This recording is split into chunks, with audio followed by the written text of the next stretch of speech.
সম্প্রতি প্রথম আলো, ডেইলি স্টার, সায়নট বা উদীচীকে আঘাত করার ব্যাপারটা কি?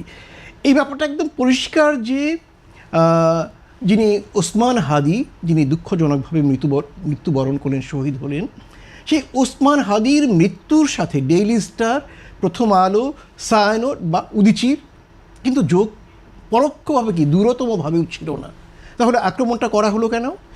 কিছু প্রেত জাতীয় মানুষ, অন্ধকারের প্রাণীর মতো, সাপদের মতো কিছু মানুষ, তারা ওত পেতে ছিল যদি কোনো কারণে লোকের জমায়েত বেশি হয়, এর মধ্যে তারা তাদের নিজেদের স্বার্থ হাসিল করার জন্য আঘাত করবে। আঘাত করতে হবে কোন কোন জায়গায়? যেখানে মানুষের কথা বলা যায়, মানুষের ভাবনাকে প্রকাশ করা যায়। লক্ষ্য করুন, প্রথম আলো বা ডেইলি স্টার এ দুটো কিন্তু পত্রিকা অফিস। সায়নট একটি সংস্কৃতি চর্চা দীর্ঘদিন যাবৎ করে এসছে এবং যার চর্চার সাথে ও পাকিস্তানের উপনিবেশ বিরোধী একটি মৌলিক উপাদান কাজ করেছে। উদীচী তারা গণমানুষের পক্ষে মাঠে ময়দানে সংস্কৃতি সব জায়গায় তারা লড়াই করে। তাহলে উদীচীর সাথে সায়নটের কিন্তু চারিত্রিক ভিন্নতা রয়েছে। তাহলে দুটো জায়গায় একত্রে আঘাত করার কারণটা কি? কারণ এই যে দীর্ঘ শত হাজার বছর যাবৎ বাঙালির মধ্যে সবাইকে একত্রিত করে একটি সাংস্কৃতিক প্রতিফলন তৈরি করা, এ দুটো জায়গায় সায়নট যেমন উদীচী তেমন কিন্তু একত্রে কাজ করছিল। তো এই জায়গাটায় আঘাত করলে কি হবে? একত্রীকরণের যে বাঙালিকে একটি একত্রিতকরণ রূপে সাংস্কৃতিক যে উত্থাপন, সেই জায়গাটাকে ছিন্ন ভিন্ন করা যাবে, যেটি 2001-এও ঘটেছিল। ওই দৃষ্টিকোণ থেকে কিন্তু এটি একেবারেই সঠিক যে অন্ধকারের সাপদ যারা আমাদেরকে পেছনে নিতে চায়। আমরা তো জানি যে সংস্কৃতি হচ্ছে মানুষের মানবিক যে অংশটা, একে একটু ব্যাখ্যা করা দরকার। মানুষের মস্তিষ্কের দুটো অংশ আছে, একটি হচ্ছে প্রাচীন অংশ যেটি অন্য সব প্রাণীর মতো, আরেকটি রয়েছে উন্নত আধুনিকতম অংশ যেটির দ্বারা মানুষ মানবিক বোধ সম্পন্ন, মানবিক বৈশিষ্ট্য সম্পন্ন হয়েছে।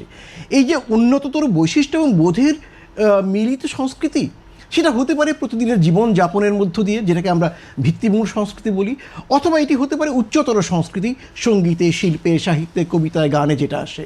তো এই উচ্চতর সংস্কৃতিকে আঘাত করা মানে সেই যে একত্রিতকরণ, সেই জায়গাটাকে আঘাত করা। যেমন ধরুন, আগে তো কি ভালো, আগে তো বেশ দিন কাটাইতাম, হিন্দু মুসলমান সবাই মিলে দিন কাটাইতাম। দেখেন, তার মানে কি একত্রে দিন কাটাতো। সেই একত্রে দিন কাটানোর জায়গাটায় যদি আঘাত করা হয়, তারা দুই ভাগে ভাগ হয়ে যাবে। ভাগ হলে কি? ভাগ হলে দ্বন্দ্ব তৈরি হবে, ভাগ হলে হিংসা তৈরি হবে, মৃত্যু এবং ক্ষয়ক্ষতি তৈরি হবে। এর মধ্যে দিয়ে লাভবান হবে কারা? যারা মানুষের বিকাশকে পেছন দিকে ঠেলতে চায়, অর্থাৎ মানুষকে মানবিক বোধ থেকে যারা অনেকটা গারল বা ভেড়ার মতো তৈরি করতে চায়। আমরা জানি গারল একটা ভেড়ার প্রজাতি, প্রথম জন যেদিকে যায় বাকি সবগুলো সেদিকে যায়। মানুষ তো তার এক একটা মানুষ এক একটা ফুলের মতো। একটা সমাজ বা দেশ হচ্ছে একটা বৃহত্তর ফুলের বাগান। একটা ফুলের বাগানে যেমন নানা জাতীয় ছোট বড় সুন্দর মাঝারি লাল সাদা নীল নানা রঙের ফুল থাকে, একটি দেশেও তো তাই থাকে। এর সম্মিলনেই যেমন বাগানের সৌন্দর্য, এবং এই রকম বহু মতের, বহু ভাবনার, বহু চিন্তার মানুষের একত্রীকরণ, অর্থাৎ সীমাহীনতার ভেতরে সীমা, অথবা একের ভিতরে বহুত্বের যে সমাহার, এটি তো মানবিক সৌন্দর্য।